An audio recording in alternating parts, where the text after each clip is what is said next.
All right. First and foremost, I want to start off by saying, Barakatha Yahweh, Barakatha Yahweh Shai, Barakatha Yahweh, Barakatha Yahweh Shai, Barakatha Yahweh, Barakatha Yahweh Shai, Kol Halal Yahweh, Ba'ashem Yahweh Shai, Ba'ashem Rakah Kwadash. Shalom to you, sincere Akim, out there listening, learning, and pushing this truth. And shalom to the few sincere Akwath that are out there listening and learning as well. With that being said, Adawan Ratazad is to be edifying. As usual, I'm going to go into Rakah Kwadash. And it's going to be super quick. I just saw this. It popped up in my feed. It says, it's from Wayan. It says, NATO shows unity under U.S. leadership. 12,000 troops across 8 countries take part in drills. As thousands of NATO troops conduct drills in Kosovo, Russia accuses the alliance of preparing for war. As thousands of NATO troops conduct drills in Kosovo, Russia accuses the alliance of preparing for war. With Kosovo pushing for NATO membership, old Balkan tensions are back in the spotlight. So it's beautiful news, man. The war drums are beating louder than ever. Okay, and a couple precepts came to mind. Real quick. Not gonna be long. It's a plethora of precepts that I could go into, but straight to the point, man. Beautiful times, beautiful time. Just a quick little lesson. I saw that popped up in my feed. Yeah, we in them times, baby. Joel 3:9. Proclaim ye this among the Gentiles, meaning the other nations, prepare war. And that's what you see they're doing. They've been doing it. Not just the NATO and the EU allies, but the BRICS nations. They've been running joint military drills. And I'll leave the link for that video in the description. And you can hear straight from the horse's mouth the same thing I've been saying. They're running these drills so that everything will be coordinated when all hell breaks loose, when the third woe officially pops off. We're in the beginning stages, but this thing is not going to go nuclear yet, fully nuclear anyways, yet until we know that Charagma is made mandatory, that RFID CHIP. But you're going to hear they're saying, they want the communications, they want to be on one accord, because this third woe, as I'm going to get, is coming quickly. It's at the door. So again, it says, proclaim ye this among the Gentiles, prepare war. The prophecies are screaming. Wake up the mighty men. Let all, this is going to be a global war. Let all the men of war draw near. Let them come up. I'll read a little bit more. It says, beat your plowshares into swords and your pruning hooks into spears. Let the weak say, I am strong. Assemble yourselves and come, all ye heathen, and gather yourselves together round about thither. Cause thy mighty ones to come down, O Lord Yahweh. Let the heathen be wakened and come up to the valley of Jehoshaphat, Yahweh Shaphat, for there will I sit to judge all the heathen round about. So, hey, we in them times, baby. The war drums are beating louder and louder. Things are about to spiral out of control. And we know eventually this thing is going to go nuclear. But as I said, and as Elder Apostle Tahar has said over and over, it's not going to go fully nuclear yet until that Charagma, the hour of temptation, comes to pass. This is Isaiah, but it will get nuclear, okay? And the main scene of destruction is Babylon the Great, America. This is Amos 13. I'll start at 1. The burden of Babylon, which is not talking about ancient Babylon, it's referencing modern day Babylon, America. Ancient Babylon is over there in the land of Iraq. People still reside in Iraq. Okay, this is talking about America. America's never going to be inhabited again. And what's going to do that? The Lord's arrows, these ICBMs, intercontinental ballistic missiles, hypersonic missiles, the Lord's arrows. The burden of Babylon, which Isaiah, the son of Amos, did see. Lift thee up a banner upon the high mountain. The banner are these scriptures. You can't get around it. You can't get around them. These prophecies. The handful of prophecies that are left to play out, they're screaming. Exalt the voice unto them. Shake the hand. That's what we do week in and week out. Chiefly on the highways and the byways. We go out there and we warn you. We prophesy against this wicked ass kingdom. But also through unicorn, we shake the hand. We tell you off. We tell you of your future judgment. It says, exalt the voice unto them, shake the hand that they may go into the gates of the nobles. And it's gone up to the gates of the nobles. Okay? It's reached the ears of the so-called illuminated ones. These elite, these wicked elite. That's why they're going to lock this truth down. That's why this devil's coming down with great wrath. Revelation 12:12. I have commanded my sanctified ones. I have also called my mighty ones from mine anger, even them that rejoice in my highness. It's the main point I wanted. The noise of a multitude in the mountains, like as of a great people. A tumultuous noise of the kingdoms of nations gathered together. Okay? They're gathering together as we speak. Okay? But this is really going into that nuclear fire. Okay? The besom of destruction. Okay? It says, the noise of a multitude in the mountain, like as of a great people. Like is a simile. Is that the word simile, analogy, whatever the hell you want to call it, metaphor? I think it's simile. Like as, those are similes. It's comparing the missiles, the Lord's arrows, unto a great nation gathered together for war. A tumultuous noise of the kingdoms of nations gathered together. The Lord Yahweh, the Lord of hosts, Yahweh Bashem Yahushai, the Lord of armies, mustereth the host of the battle. He's doing it as we speak. He's stirring these nations up. He's putting those hooks back into Gog and Magog, into Russia, stirring up that USSR spirit, fanning the fires of Babylon. They come from a far country, again, because this is going into the missiles, the Lord's arrows that are going to be shot from those silos, those submarines,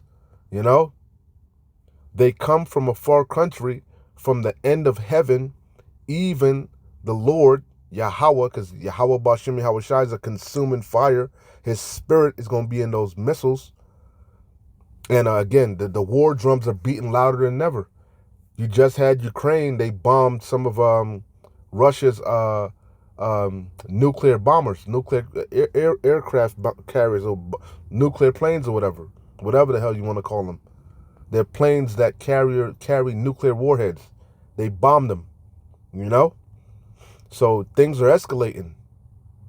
Putin's trying to, as I was listening to this guy going into it, Putin's trying to remain calm, trying to play cool hand Luke, because he knows once certain lines are crossed, there's no going back.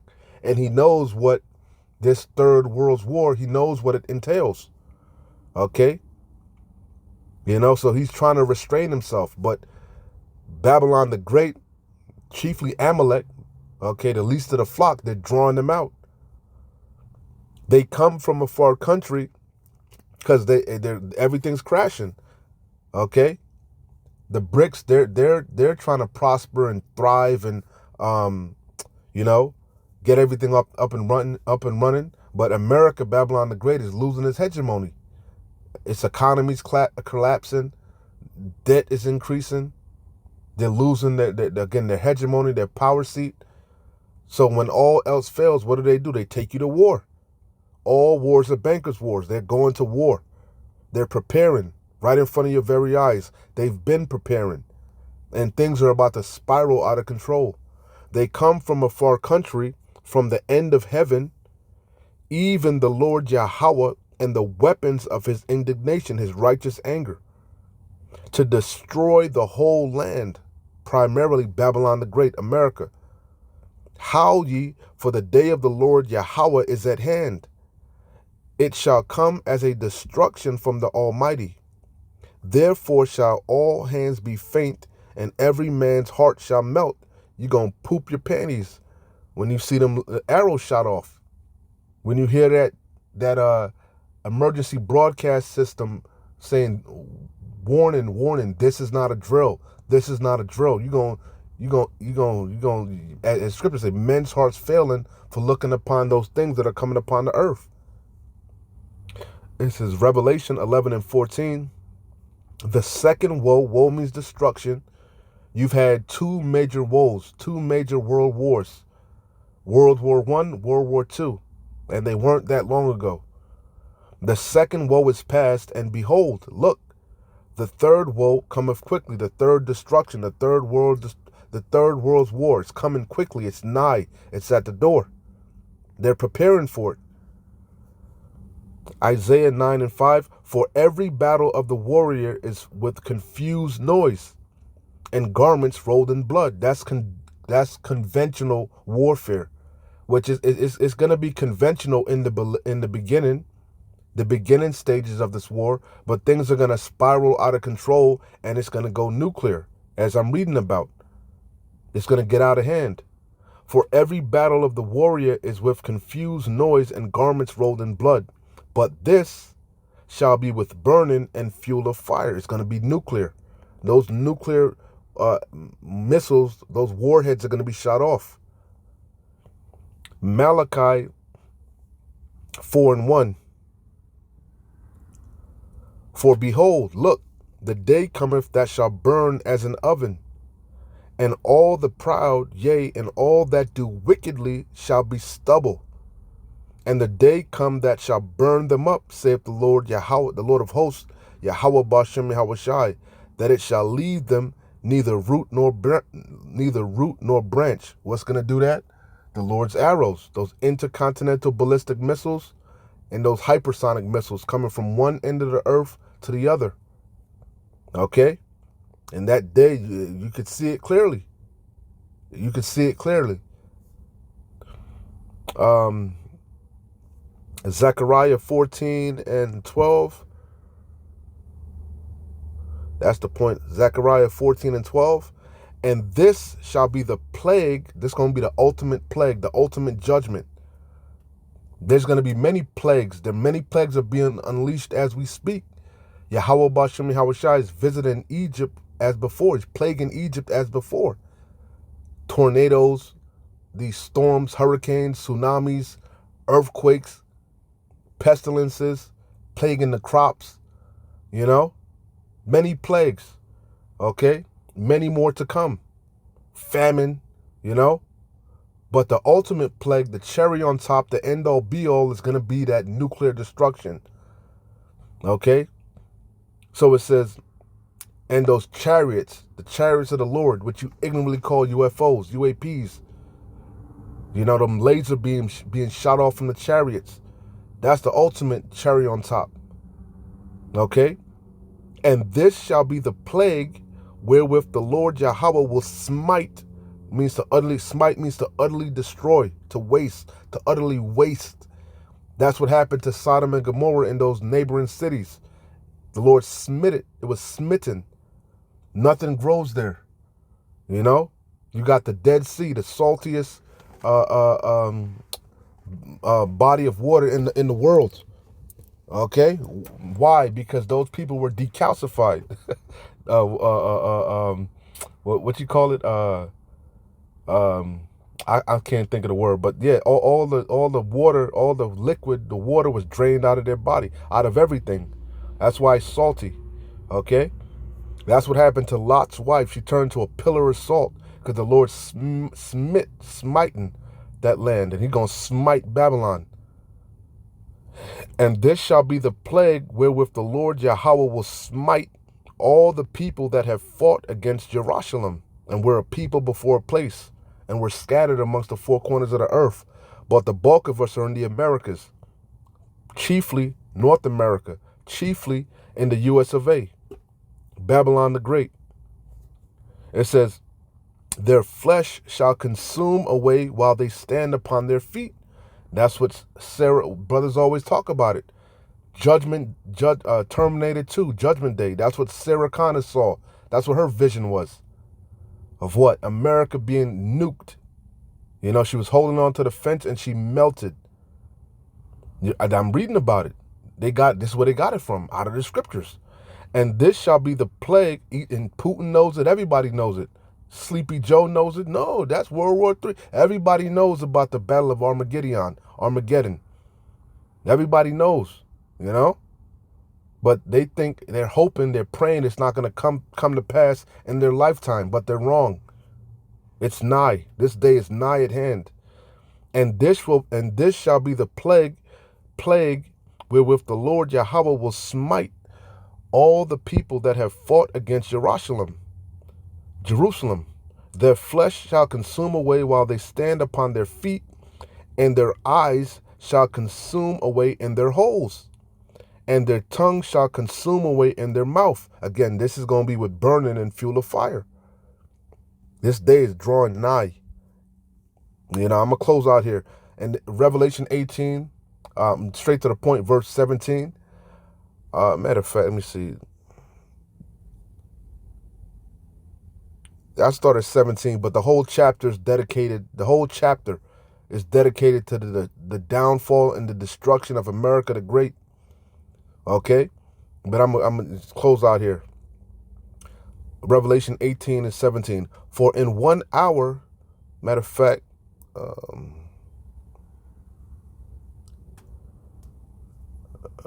I start at 15. The merchants of these things which were made rich by her shall stand, because they don't really want to do it. China don't really want to nuke America, because America's the #1 consumer nation. They get rich here, selling their merchandise, their goods here, okay? Exporting their goods to America. Russia don't want to do it. Putin trying to play cool hand Luke, trying to keep his composure, but they backing everybody into a corner, okay? You see? And it's really the least of the flock. They're drawing them out. So it says, the merchants of these things which were made rich by her, Babylon the Great America, shall stand afar off for the fear of her torment, weeping and wailing. What's the torment? That plague, that judgment. They're going to see America going up in flames, that big-ass mushroom cloud. You're going to be able to see it all around the world. It's going to be televised. It says, and saying, alas, alas, that great city, America, Babylon the Great, that was clothed in fine linen and purple and scarlet, and decked with gold and precious stones and pearls. For, just the main point, for in 1 hour, it's going to take 1 hour for the Lord to sweep this place with the besom of destruction. And what can do that? What can destroy this whole land of America in 1 hour? ICBMs, hypersonic missiles. Okay? Not just coming from Russia, Iran, China, North Korea, India, Pakistan, also your allies. Your own mother shall be confounded of you. Britain, they gonna nuke you. Germany, your European allies, they gonna nuke you. They gonna hate the whore and burn them with fire. For in 1 hour so great riches is come to naught, and every shipmaster and all the companies and ships and sailors, and as many as trade by sea, stood afar off, and cried when they saw the smoke of her burning, saying, what city is like unto this great city, America, Babylon the Great? And they cast dust on their head, because they don't really want to do it, but Yahweh Bashim Yahweh Shai is going to put the spirit on them to nuke this place. The king's heart is in the hands of the Lord, as a river of water. He turneth ever whithersoever way he will. And they cast dust on their heads, and cried, weeping and wailing, saying, alas, alas, that great city, wherein were made rich all that had ship in the sea by reason of her costliness, for in 1 hour is she made desolate. Again, it's only going to take 1 hour. And what's going to do that? Them ICBMs, the Lord's arrows. Rejoice over her, thou heaven, and ye holy apostles and prophets, for Yahweh hath avenged you on her. And this is what we're patiently waiting on. The patience and faith of the saints. Okay? We're patiently waiting on this. We're hastening this day. We're looking forward to this day. Adawan Ratazal, we keep enduring to the end. Okay? You know? We'll live to see the downfall of this bitch, man. You know? And that each day that passes is becoming more and more of a reality. you know, and it's beautiful to behold. So keep watching, keep praying, keep fighting, keep pushing, man. We're close. Shalom. Wa abad babal. Kwam Yasharallah.